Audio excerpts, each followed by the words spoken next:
Hello बच्चों, let's see this question. So the question says Natwar Lal having mass 50 kg is standing on a platform which oscillates up and down doing SHM of frequency 0.5 per second and amplitude is 0.4 meter. Platform has a weighing machine fitted in it which is massless on which person is standing. Take pi square is equals to 10 and g is equals to 10 meter per second square. Assume that at t is equals to 0, platform plus man is at their highest point of oscillation.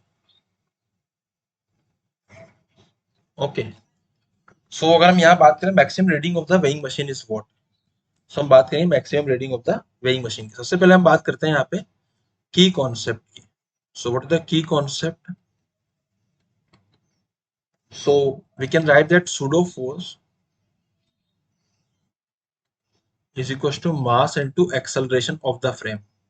ठीक है, अगर कोई body frame में होती है which is accelerate तो pseudo force की value होती है mass into acceleration of the frame. ठीक है, एम्पलीट्यूड की जो वैल्यू आएगी it is minus omega square X, है ना। और एम्पलीट्यूड का जो मैक्सिमम की जो वैल्यू आएगी इट इज सॉरी ये जो एक्सेलरेशन की वैल्यू आएगी it is omega square into x, और एक्सेलरेशन मैक्सिमम की जो वैल्यू आएगी इसको मैं ऐसे लिख दूंगा, एक्सेलरेशन की value is minus omega square, acceleration maximum की value will be equal to omega square into amplitude. ठीक है, तो ये हम लोग लिख सकते हैं। अब यहाँ पे क्या क्या गिवन है हमको पहले वो देख लेते हैं। तो गिवन टर्म्स जो है हम लोगों को देखिए यहाँ पे हमको क्या क्या गिवन टर्म्स है। सो गिवन टर्म्स है हम लोगों को फ्रीक्वेंसी दे रखी है 1 अपॉन, तो टाइम होता है 1 upon frequency it is 1 upon 0.5, this will be 2 second and amplitude हमको ऑलरेडी दे रखा है 0.4 मीटर। अगर हमको टाइम पीरियड पता है तो हमको ओमेगा पता लग जाएगा, it is 2 pi by capital T, है ना।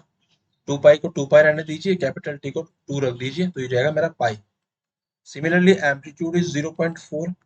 अगर मैं ए मैक्सिमम की बात करूं तो it is minus omega square A. So what is the value of omega square? It is pi square. What is value of amplitude? It is 0.4 and pi square को हमको बोला गया है कि we can consider it as 10, so we can write it 10 multiplied by 0.4. So after solving it will be equal to 4 meter per second square. Okay, तो जो हमारा force या फिर जो वेट आएगा वो मैक्सिमम कब आएगा? तो वेइंग मशीन की जो वैल्यू है वो मैक्सिमम तब आएगी जब वो आएगा एम जी प्लस ए।